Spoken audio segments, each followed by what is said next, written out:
I would start talking with the taxi driver, and what are you doing? And I'd say, we're building this TV network. No government funding, no corporate funding, no advertising. And the taxi driver would say, oh, you mean the real news? I heard it over and over and over again. So a measure of success will be, I'll get in a cab, and the cab driver is going to say, well, I had this politician in the back seat yesterday, and he was telling me such and such, and I said, that's not true. I saw it on the real news.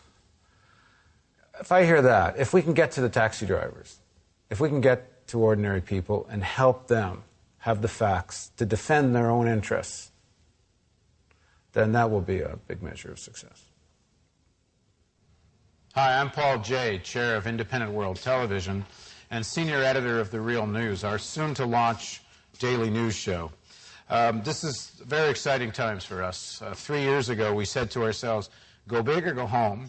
And I have to admit, there were moments we weren't sure if we weren't having to go home. But now the project has taken a very big step. We've landed some serious seed money, and we're about to start some production. This space that you see will be where we set the real news. In the corner will be our debate and interview segment, debate being a very important part of our network. Here will be our daily news show. We're in the process of casting hosts. We're going to have a team of 4 or 5 hosts who are journalists and who will be doing stories as well as presenting stories to you here. All of this became possible because people like you became members. And so this is an unabashed pitch for more membership money. The whole point of our network is that we're about the future. We're about solutions. We're about looking for ways to... it's not enough to do news that at the end of it, Pete, you want to blow your brains out. There's no point to watching news if it isn't about how you can engage in the world to make it better.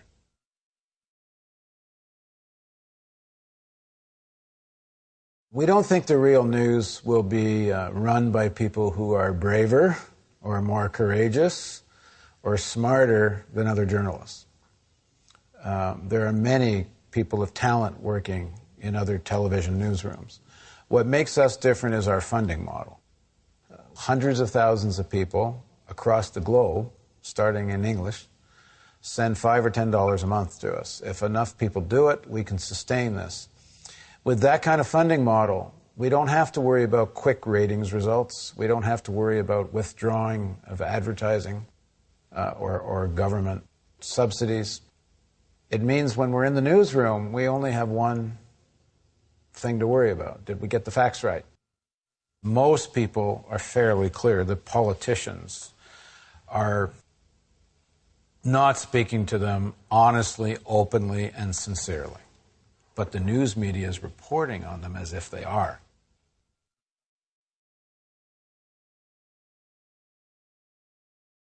We need television news that can stand up under the most furious assault. Whether that assault is the drumbeats of war or partisan political pressure. If you're going to have democracy, you have to have an infrastructure that can say, no, that's not true. That's a lie. And here are the facts. If you do verifiable facts, you're accused of doing left-wing journalism. So if we had reported on the day Colin Powell went to the UN that he wasn't telling the truth, would that have been left-wing journalism? Well, it would have been said so, but it would have been real journalism. When Sy Hersh broke Abu Ghraib, is that left-wing journalism? No, it's journalism. It seems too complicated.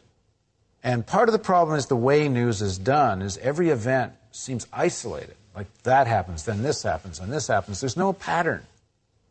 The problem is people can't see the patterns. Well, that's our job.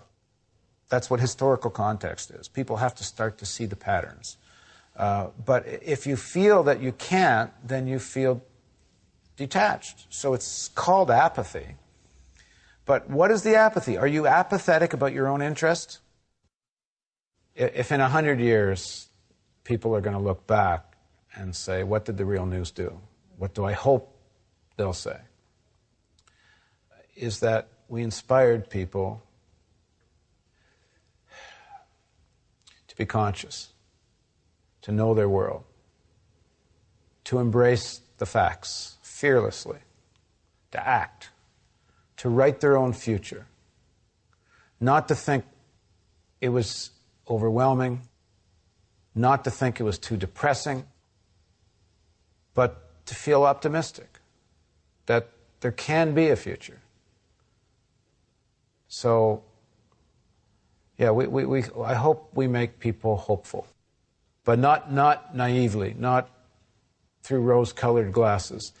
Real hope means facing reality.